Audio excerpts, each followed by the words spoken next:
Hey guys, this is Camfrey15 and I'm back at it with another video for you guys. And this is another My Hero Academia chapter review, a manga chapter review, but finally, and I mean finally, I've been waiting for another My Hero Academia chapter. Man, it's been a while since we had one, since coming off that unexpected, late announcing break, because they were changing something about, the manga and stuff like that. But yeah, we get a pretty good chapter here with freaking climax of this chapter of essentially, I guess you can say, ultimate hype. But then we have to go on another break. So, anyways, let's get into it because things happen in this episode, and man, what some crazy things happen. And by the time the chapter ends, it's like we get in a hype moment. Now, the episode starts off. Um, we go back to the mansion part of the areas, and this is where we focus on Class 1A and Class 1B. Now, Jiro essentially senses the fact that the perimeter has been breached, obviously thanks to Gigantiomakia, and some because she's like, "Yo, something huge is coming our way" and stuff like that. Um, and some of the other pro heroes are like, "Listen, get up there. We're gonna go to the front lines to go check out what's going on. You people stay back. You kids stay back, essentially, and stuff like that." Now, we see that John Tamaki is still pushing Mount Lady, and this is when we get a conversation between the League of Villains. Now, Mr. Compress and Spinner, now Compress asks like, "Whoa, what the heck's going on?" And then Spinner's like, "Well, you see, I was just on the ground level, and then all of a sudden got picked up by the big guy." So yeah, now, Dobby goes on to say that must probably be because the bosses are finally awake. Although Toga does mention, like, he's awake, that's sooner than what we thought he would be awake, but stuff like that. There's this one guy, that's on there, I forgot his name, but, he's like, "Yo, Dobby, let me go! Let me go! I must protect Redestro!" And Dobby's like, "Man, shut up! They haven't realized we're on this dude's back." So yeah. So then Gigantomachia is just straight up charging. He's just charging. And he's like, "I'm on my way, master." And as we see, the one ice guy who's on the ground level, he's fighting and stuff like that. And then Cementos, he's fighting Cementos as we last recalled that fight. And Cementos kind of goes on to say, like, whatever happens, we as heroes need to put our lives on the line for this. So he does some sort of move. And then all of a sudden, out of the blue, we see Redestro come out with a punch, and he's going up against freaking Edgeshot. I was like, okay, Redestro versus Edgeshot. Let's go. So yeah, Redestro's like, well, it seems like our savior and a liberator is finally awakened, and we need to do something about that. So yeah. Now, anyways, we cut to Kamuni Woods and Midnight, and what they're trying to do is get closer because Midnight is trying to put Giantomakia to sleep. Now, Midnight says to get closer, and then stuff like that. But then, Kamuni's like, "Yo, come on, lady, you need to hold on a little bit longer," and stuff like that. And obviously, Mount Lady's holding the best she can, and stuff like that. Then Giantomakia goes on to say, "I need to take the shortest route to the master." And next thing you know, he just throws Mount Lady, I swear, out of the way like it's nothing. She gets thrown into these wood areas. Kamuni Woods, obviously, this is his girlfriend. Because we find out that apparently the two are dating. Um, and this is his girlfriend, and he's obviously worried about her. Who wouldn't be worry about her? You're fighting alongside your girlfriend in this, event. Of course you'd be worried.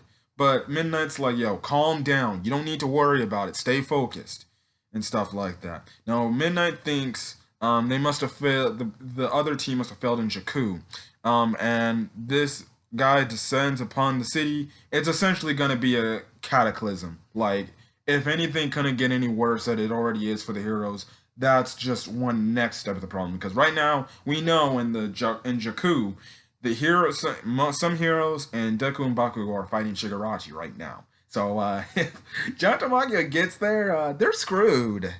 Um, well, what can I say? They're already screwed anyways.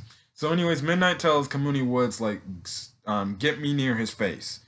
Next thing you know, we see Dobby do a fire attack. It hits Kamuni Woods, but Kamuni Woods actually pushes Midnight, you know, pushes Midnight farther to get, closer to John Tamakia's face and stuff like that. So that's when we get revealed to Midnight sees that the League is on the back. But then Mr. Compressor's like, oh no, you're not gonna get to John Tamakia's face. This is when he throws the compressed balls, and then all of a sudden these like I guess destroyed debris just come out of nowhere and smack the ever living hell out of Midnight and stuff like that. So Midnight is on the ground, badly freaking injured. You know, just all damaged because of this rubble that just hit her out of nowhere like a truck. And she goes on to mention, like, what quirk could possibly stop him? Majestic? No. He's too big, so she can't do her quirk on him because he's just too big. And that's when she gets the idea to contact Yayarozu. So she's like, Creati. And then Momo's like, Midnight, Sensei? And this is when Midnight goes to tell her, like, are you aware of what's going on? And obviously, Momo knows because of Jiro and everybody else and stuff like that. And essentially, Midnight goes on to say, since brute force won't stop him, I need you to put him to sleep. You need to use, I know, you're breaking the law and, bad things can happen, but at this point in time, we need to do whatever we can to win this fight. So she goes on to say he needs to be sedated, essentially using, I guess you can say, anesthesia, and stuff like that. And Momo over here, she's just freaking out at the last second. And she's like, whoa, I don't understand what you're talking about. Next thing you know, we see these villains around the area where Midnight's at. And this one mask dude, skull mask guy says, she's mine. And stuff like that. Now, Midnight goes on to say, get the sedative to the heroes and then get out of there if things look too dangerous and save yourselves. And then with the villain behind her looking like the power up, and yeah, and then we get a little flashback scene. I don't know where this scene is taking place, but the Midnight, I guess, reminisces on a point in time where Midnight says, yeah, your Rose will look like she'll be a great leader in the future someday. And then her last words is, I trust your judgment. Now, here it is implied. Now, like I said, we haven't seen a dead body yet or anything. We can't confirm anything. It's like the same thing with the Miracle thing. We need to see her body still alive, so we don't know if she's dead. It's implied here that Midnight was killed by the villain. We don't know if she's killed. Right now, the leading suspect is she's more likely dead. So it seems like the heroes lost Midnight, which, man, we lost our first 1A teacher, I believe. Our UA teacher. And why did they have to get rid of Midnight? She was great. She was thick. And she was hot. So it seems like Midnight she has kicked the basket. Now, she can apparently have survived this, but listen, my gut feeling 9 out of 10 times, she's probably dead. As bad as that sounds. So yeah. As in the meantime, her comms just cut off abruptly, and Mom was like, Sensei! Sensei! Sensei! And stuff like that. And then the other, students are like, yo, what is that about, Momo? What's going on? And stuff like that. And they go on to say, if we got to put someone to sleep, why couldn't Midnight do it? And stuff like that. And not Kirishima. Kaminari asks Momo, like, what happened to Midnight? No, Momo doesn't bond. And then this is when we get Momo's moment. So Momo is over here saying, "What's her strategy?" Regardless, she said to flee.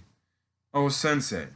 And in the background, the other heroes are like, "Come on, what's the plan, Momo? What's the plan, Creative? What's the plan, Momo, ya?" And stuff like that. And she's over here like having like season two we're getting season two flashbacks when she can't come up with a decision what to make, because this was the one thing about her back in season two, which was around the final exam arc, and then a little bit of the festival arc, way back in season two. Well, you know what I'm talking about. Way back in season two, where she was, she couldn't make quick decisions, or she would always hesitate and struggle to make a decision on the fly. And this is when we get. Can I just say before I just say this? This is why I love Momo Yaoyorozu. Momo Yaoyorozu, one, is best girl material. Two, she's just a great character. And three, oh my goodness, I love her. I swear, she would be my girlfriend. She'd be my ideal girlfriend. If I could bring her to this world. She'd be my ideal girlfriend with her personality and everything. Don't sleep on Momo Yaoyorozu. We saw what she did way back in season 2 with Todoroki. We saw what she did in the joint battle against Class 1B, even though they did end up losing. But this is another great Momo moment. And this is what I like about My Hero Academia, that it doesn't... We know Deku and Bakugo are technically the main characters, and, they're really the most focused. But I love when they focus on all the other Class 1A students separately when it comes to, these indirect moments. Now, don't sleep on my girl Momo. She is a great leader, and she knows how to lead.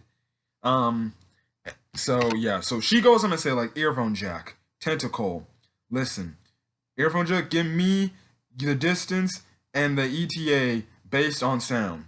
But Tentacle, you need to know that you need to estimate the height of what that giant will do. He goes to say, Mudman, I'm gonna need your power as well, and everyone be ready to fight, essentially, and stuff like that. So Jiro, she locates his coordinates, and Jiro's like, yo, he's going to be here in less than 10 seconds. But then that's what we see. Kamuni Woods and Mount Lady. They are holding this guy back by the legs. What a great these two are just made for each other, man. And what I found hilarious, the fact is, Mount Lady goes on to say, I haven't been this clingy since middle school, damn it, which was hilarious. So then Jiro's mentioned the fact that he's slowed down a bit, and then Shoji essentially says, like, listen, he's 25 meters tall, and that's bigger than Mount Lady. So in the last page of the manga chapter, Momo over here is making what I'm guessing is going to be the sedatives to put Giant Tomakio to sleep, and she goes on to say, in all the lessons we were never taught, in all the lessons we were never taught to turn our back on the enemy. And Kirishima's obviously like, dang straight. And Momo goes on to continue saying, I will stand and fight. All of you, and she goes on to say, like, all of you, and stuff like that. And then, Kaminari goes on to say, don't waste your breath. And he goes on to say, costumes, check on the scene, check, that makes us heroes. So everyone of the Class 1As are ready. And then the last thing Momo says is, prepare to engage the enemy. So it seems like Class 1A, well, one half of them, and Class 1B are going to team up to try to take down Giant Tomaki and put him to sleep. If this is successful, this changes everything. Now, if they put him to sleep somehow, this changes the tide of the battle. I still think the heroes lose, but the thing is this. If they put him to sleep, they're going to still have to be in combat with the League of Villain members. And I hate to say it, but this is where we might, and I mean might, get some class 1A or 1B deaths. And I know it's scary to say so, but there might be deaths, more deaths incoming.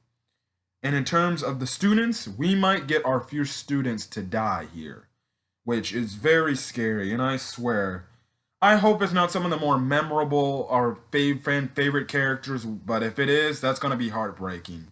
Um, I really don't. After Momo's big moment here, it's like I really don't want her to die. I really don't want her to die. But at the same time, to say that they could possibly foreshadow it, who knows? But it seems like Class 1A and Class 1B are legit. These students are the final line to stop Gigantomachia from getting to the city of Jakku, where Shigarachi's at. Now, listen, can we say, is there a chance that it works? Let's be honest. Everything the heroes have done up to this point is they prepared exponentially great. Their preparations were wonderful. The thing in terms of executing what they need to do, it hasn't exactly worked out in the best interest. Because, if anything, things have failed for them more 9 out of 10 times. And this might be another thing that might fail, but at the same time might work. Now, how they make them go to Gigantomachia go to sleep, I don't know. Now, the interesting thing is this. The League of Villains are on Gigantomachia's back. I wonder if the sedatives will create a huge explode, or will create, like, I guess, a huge explosion around Gigantomachia. To the point where it will maybe actually put the League of Villains to sleep. Because if that happens, then that even makes their time even much more better. Because then guess what? The kids can eventually be like, okay, we did our job. He's asleep for now. Somebody needs to get in contact with a pro hero. Says the main bad guy is asleep. We need to, I guess, finish him off. And then I guess the pro heroes will be like, okay, you kids retreat, get to safety right now. So where My Hero Academia next chapter will be headed, I don't know. I don't know if we're gonna focus on this next chapter on August 2nd, because we're getting another break. I think all entirely Shonen Jump is on break next week. So yeah, so I don't know if we're gonna get the battle of Class 1A and B versus Gigantomachia next chapter, or we're gonna cut back to Jakku to see what Deku and the others are doing. We're just gonna have to find out. So, anyways, this chapter was good. My girl Momo's killing it in the leader role. And yeah. So anyways, if you guys like this video, leave a like. Put in the comment section your thoughts on this chapter. And hit that subscribe button if you want to get more My Hero Academia manga chapter content. So till then, guys, I'm gonna get up here. Peace.